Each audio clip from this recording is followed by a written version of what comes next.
ketika kita berbicara atau membincang satu peristiwa hari kebangsaan, maka kita teringat kepada sejarah Nabi Sulaiman alaihissalam. Nabi Sulaiman alaihissalam adalah seorang nabi yang Allah anugerahi berbagai macam keunggulan di dalam kehidupan dan kerajaannya. Satu-satunya nabi yang Allah anugerahkan dapat memimpin bukan hanya manusia, tetapi seluruh makhluk Allah tunduk kepada kepimpinan kerajaan Nabi Sulaiman alaihissalam.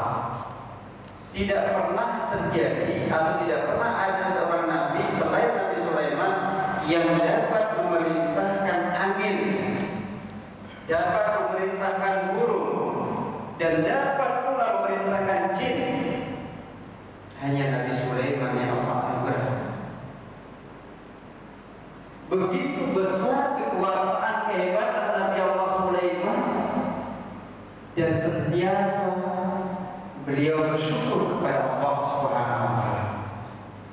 Antara rakyat Nabi Sulaiman ketika ingin didatangi oleh Ratu Bilqis dari negeri Saba,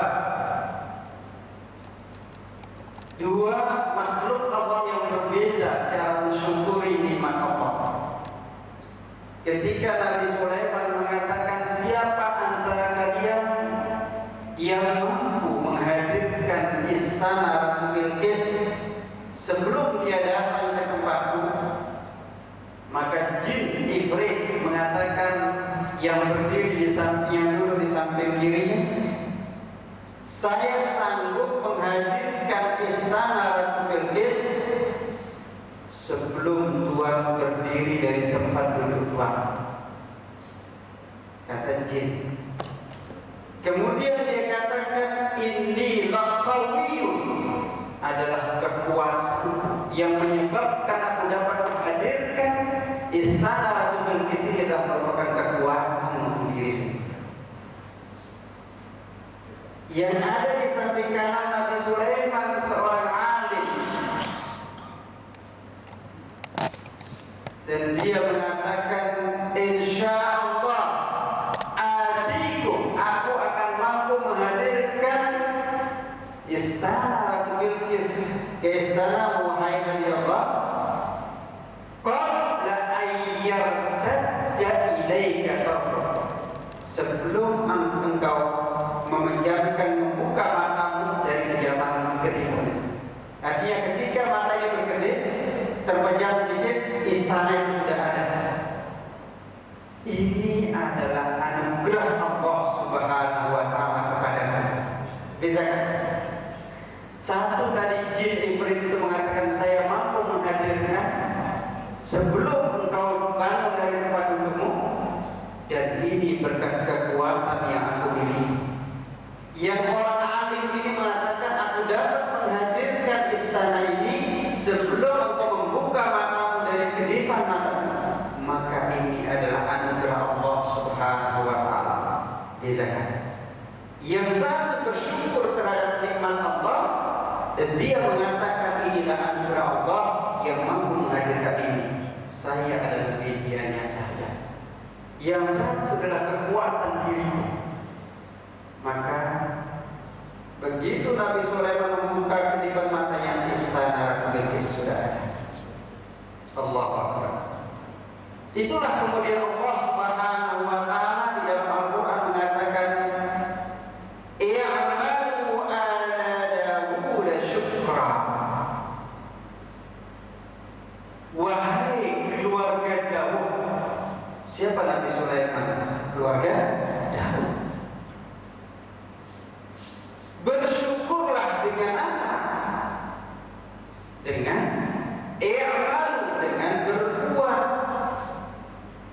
Hari kebangsaan yang Allah anugerahkan kepada kita adalah satu nikmat yang terbesar, kemerdekaan. Tidak ada nikmat yang paling besar kecuali kemerdekaan itu sendiri. Allah anugerahkan kepada kita seperti mana Allah anugerahkan kepada Nabi Allah Sulaiman bersyukur. Allah Subhanahu wa taala kemudian menjelaskan kata syukur itu, la in syakartum la azidannakum. Jika kalian bersyukur terhadap nikmat-nikmat yang Aku anugerahkan, la azidannakum, maka Aku akan tambahkan nikmat yang engkau syukuri ini. Baginda Rasulullah SAW dalam sebuah hadisnya, man lam yashkuril qalil la yashkuril katsir. Orang yang tidak mampu mensyukuri sesuatu yang sedikit yang Allah berikan sedikit saja, maka sudah dipastikan dia tidak akan mampu mensyukuri nikmat Allah yang banyak. Artinya, pagi ini Allah sudah anugerahkan kepada kita kehidupan dengan kembalikan roh kita, mengembalikan kebugaran kesehatan kepada kita. Ini sesuatu yang terlihat sedikit tapi manfaatnya sangat-sangat besar. Kehidupan yang Allah anugerahkan kepada kita adalah kehidupan yang sangat besar. Maka mestilah kita bersyukur kepadanya. Tidak akan pernah dapat mensyukuri yang banyak, yang besar, kecuali kalau kita dapat mensyukuri yang sedikit. Nah, i'malu ala syukur. Wahai keluarga Daud, berbuat baiklah terhadap perbuatan yang Aku anugerahkan kepadamu. Itu sebagai dalil annaka syakirun li. Tanda atau bukti syukurmu pada berbuat. Sekarang kita diminta berbuat oleh Allah SWT. Untuk apa? Hari kebangsaan yang sudah diberikan adalah suatu merdeka. Maka diminta oleh Allah untuk berbuat lebih banyak lagi. Apa yang bisa kita lakukan?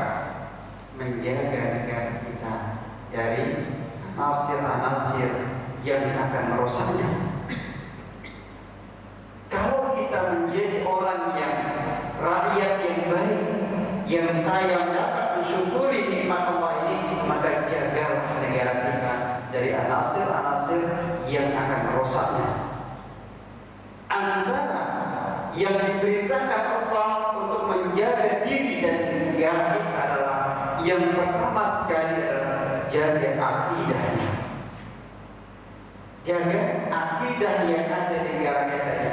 Negara yang memiliki akidah Ahlus Sunnah wal Jamaah ala madhhab Imam Asy-Syafi'i, satu anugerah yang sangat biasa. Semalam kami ada forum di Indonesia terkait dengan radikal dan ekstremis. Ini adalah bentuk bagaimana rasa syukur orang-orang akademik dan non-akademik mencoba menggali apa yang mesti kita, bagaimana menjaga negara kita dari anasir-anasir yang dapat merusak negara. Antara akidah yang mesti kita jawabkan diri kita, keluarga kita, anak-anak kita, utamanya anak-anak muda, utamanya anak-anak kita yang masih muda. Karena mereka cepat sekali, mudah sekali jadi penyakit-penyakit di dalam yang disebarkan melalui media-media massa, media-media elektronik, baik di WhatsApp, Facebook, dan juga email, apa saja namanya dalam internet, mudah sekali. Maka sekarang yang disebar adalah banyaknya ulama-ulama internet yang tidak bertanggung jawab. Karena itulah kewajiban kita di dalam menjaga negara Brunei Darussalam yang anugerah Allah SWT memberikan kemerdekaan ini dengan cara yang pertama adalah menjaga anasir yang merusak mulai akidah. Karena kalau kita melihat akidah, baginda Rasulullah SAW memperjuangkan akidah Islam 13 tahun selama di Makkah Mukarramah. 13 tahun hanya memperjuangkan kalimat la ilaha illallah. 13 tahun bayangkan. Hasilnya adalah muncul seorang Bilal bin Rabah begitu kuat keimanannya. Ketika di dunia suara kasutnya sudah terdengar di surga, menghasilkan Ammar bin Yasir ketika ibu bapaknya dibunuh di hadapannya, dia tidak gentar, keimanannya masih kuat. Menghasilkan Mus'ab bin Umair, seorang pemuda yang di Makkah Mukarramah, anak satu-satunya, dihalau oleh ibu bapaknya dari rumah, dia keluar dengan pakaian yang ada di tubuh badannya, diambil pakaian lain. Cinta kepada Allah dan Rasulnya hasil dari tarbiyah baginda Rasulullah SAW 13 tahun. Menghasilkan Ali bin Abi Thalib dari mulai muda dan menjadi seorang sahabat yang luar biasa, lalu mulai menjadi pintunya ilmu pengetahuan.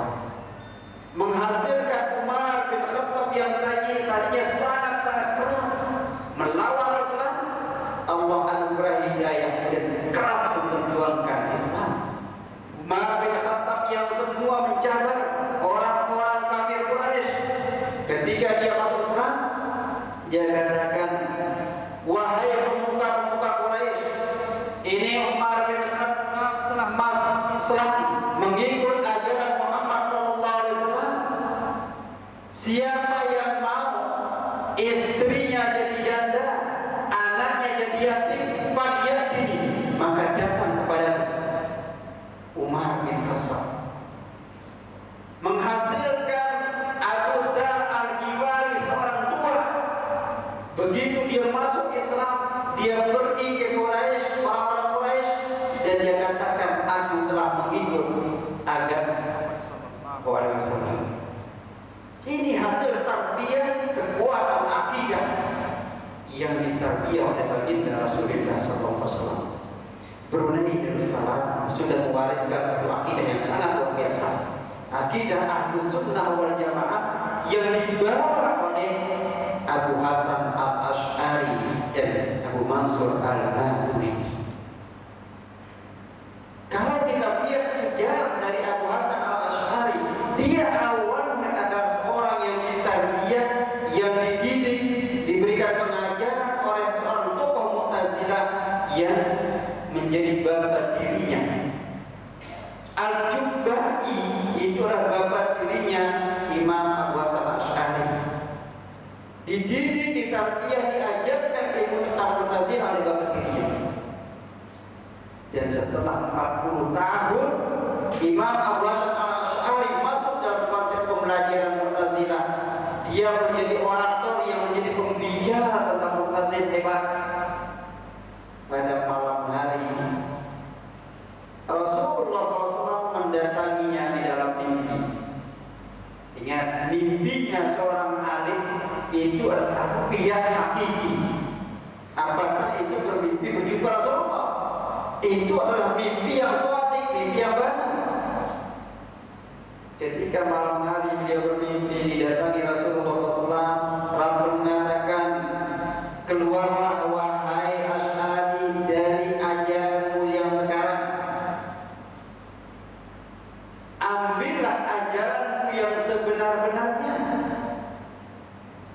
Imam Abu Hasan Asy'ari di awal tidak memperdulikan mimpi, walau dia yakin bahwa mimpi Rasulullah adalah shadiqah. Malam kedua didatangi lagi oleh baginda Rasulullah SAW dengan mimpi yang sama. Malam ketiga didatangi sampai 3 kali berterusan. Maka Abu Hasan Al-Asy'ari dan tafakkara an manami, dia mulai berpikir tentang apa yang dia dengar, yang dia lihat, yang dia hasilkan dari mimpi. Fadhaba anin nasi khamsata asyara yawman. Kemudian dia tidak keluar dari rumahnya selama 15 hari. Dia terus berkhalwat di dalam rumahnya 15 hari. Fawajada ijabatan sahihatan an-i'tiqad. Kemudian dia memperolehi jawaban terhadap i'tiqad, akidah yang sebenar yang diajarkan oleh baginda Rasulullah SAW, dan dia bandingkan dengan ajaran Mu'tazilah yang sudah dia alami. 15 hari dia diam dalam rumahnya menghasilkan satu karya besar, tulisan yang luar biasa besar. Dan itulah yang dijadikan sebagai panduan dalam akidah Ahlus Sunnah wal Jamaah, hasil karya Imam Abu Hasan Asy'ari.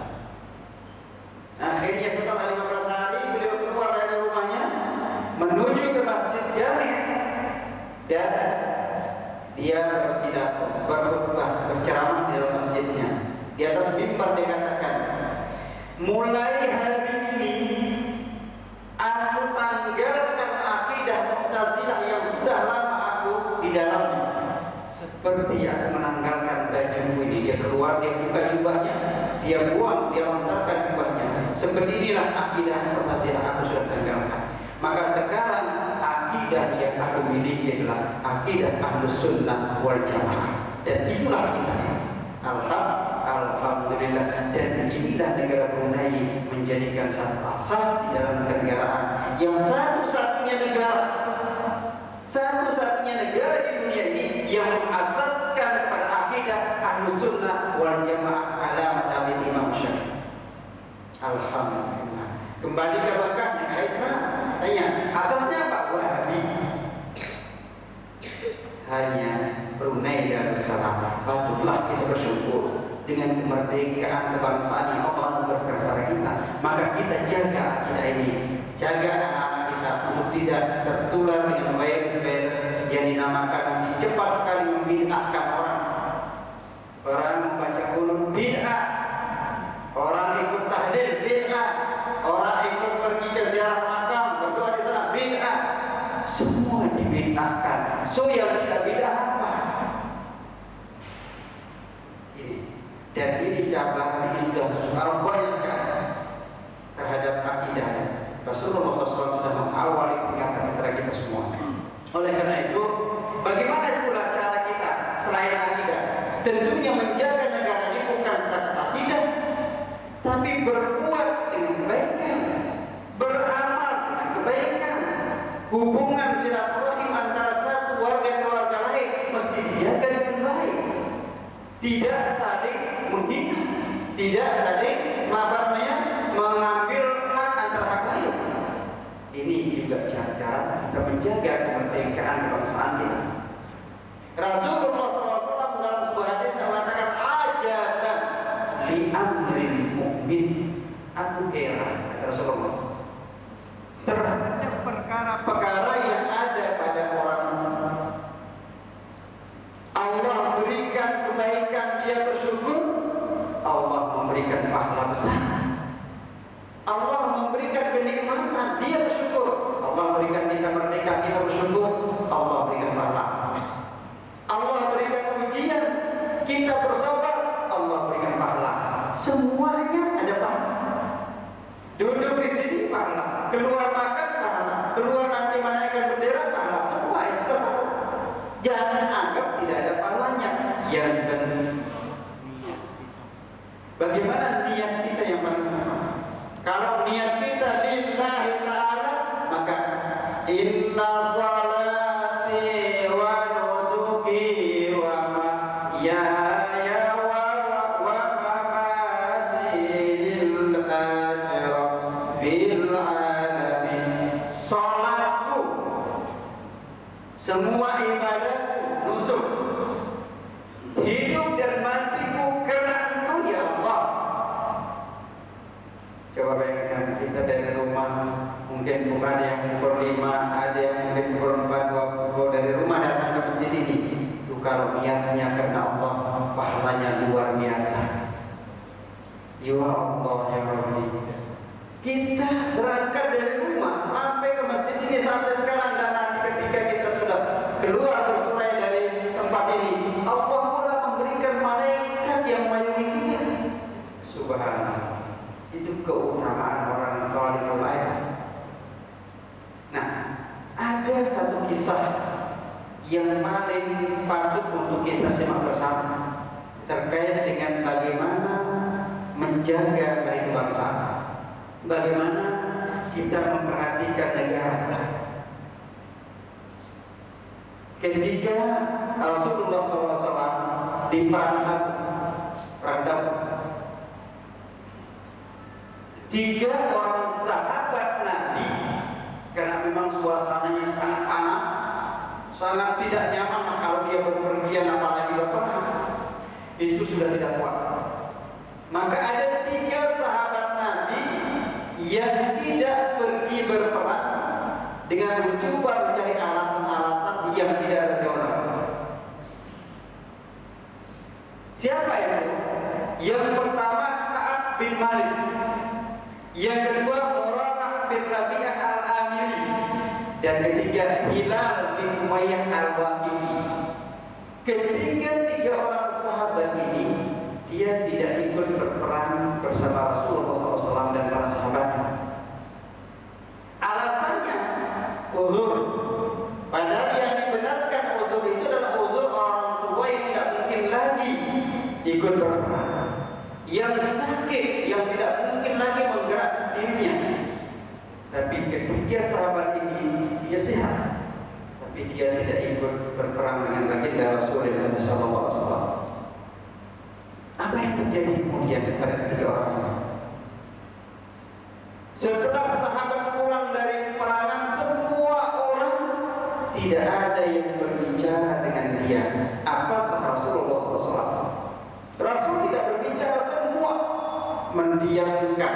Jadi hukumannya pada tiga sahabat ini didiamkan, tidak diajak bicara. Coba hukuman apa yang paling besar kepada kita dari hukuman tidak diajak bicara?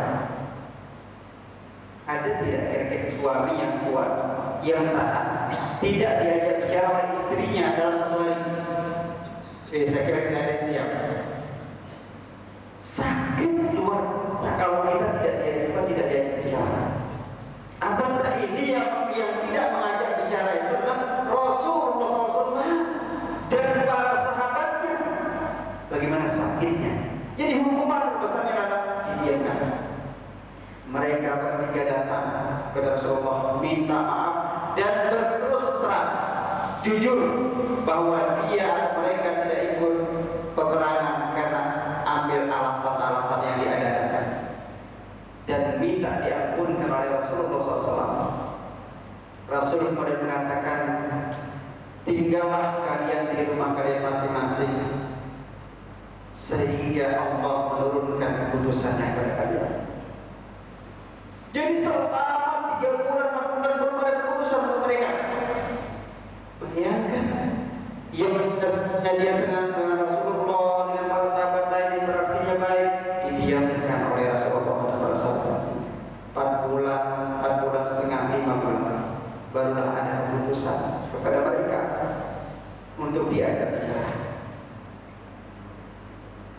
Coba sehari saja kita tidak kuat, apalagi sampai 5-6 bulan. Inilah hukuman. Nah, artinya apa? Orang yang tidak mentaati perintah itu mesti dihukum. Atiiullah wa atiiur rasul wa ulul amri minkum. Taatlah kepada Allah, taatlah kepada Rasulullah, dan juga taat kepada ulul amri, pemimpinmu. Kita dianugerahkan Allah pemimpin yang adil, negara yang makmur, maka taatilah pemimpinmu. Cara kita berkebangsaan yang baik adalah taat kepada sultan, kepada pimpinan kita. Apa saja yang diceritakan yang baik, go, lakukan. Jangan pernah memiliki alasan-alasan. Kita diminta misalkan menaikkan bendera, tidak salah. Itu sebagai bukti kita cinta pada negara kita. Hubbul watan minal iman, karena Jamaluddin Al-Afghani, cinta tanah air itu adalah sebahagian dari iman. Kita cinta tanah air kita sebagai bukti syukur kita kepada Allah Subhanahu wa Ta'ala. Jadi mari kita jangan pernah mengabaikan negara kita, tempat kita tinggal, dan tempat kita hidup adalah satu-satu yang Allah anugerahkan. Bersyukurlah. Kalimat syukur ini ada 3 syarat yang paling utama. Syarat syukur yang pertama adalah al-yaqinu kullun ni'mat min Allah. Ini rukun atau syarat syukur. Pertama sekali, yakinlah anugerah kemerdekaan yang Allah berikan kepada kita adalah nikmat Allah. Kalau kita tidak yakin, maka tidak dapat bersyukur. Yang kedua, karena kita yakin terhadap nikmat yang datang dari Allah, apa yang kita lakukan? Maka ikrar, katakan, nyatakan dengan lidah kita Alhamdulillahirabbil alamin. Ya Allah, Engkau telah berikan anugerahkan kemerdekaan kepada kami. Katakan kami. Yang ketiga katanya adalah wal amalu bima tamtai. Berbuat, bekerja, berkarya terhadap apa yang diperlukan oleh negara kita. Jadi kalau negara memerlukan kita untuk kerja, negara memerlukan kita untuk bersama. Apa saja yang diperlukan negara kita, maka siap untuk mentaatinya. Nah, jadi 3 rukun syukur ini di dalam menyambut hari kebangsaan sepanjang bangsa ini, mari kita amalkan. Yakin terhadap kemerdekaan yang Allah anugerahkan, maka nyatakan dengan lisan kita alhamdulillahirabbil alamin. Kemudian katakan dengan perbuatan kita, lakukan yang baik-baik, tegak hal-hal yang menimpa negara kita atau tidak baik seperti akidah. Kemudian bagaimana cara-cara orang yang ingin merusak negara kita halau mereka dengan kekuatan kita. Kita semua jadi media untuk menahan jangan sampai orang-orang luar datang ke kita ini merusak negara kita dan kita akan rugi semua. Lihat misalkan negara Timur Tengah, orang datang merusak negaranya, tidak ada mereka cari ke mana-mana, mereka tenggelam di lautan. Alhamdulillah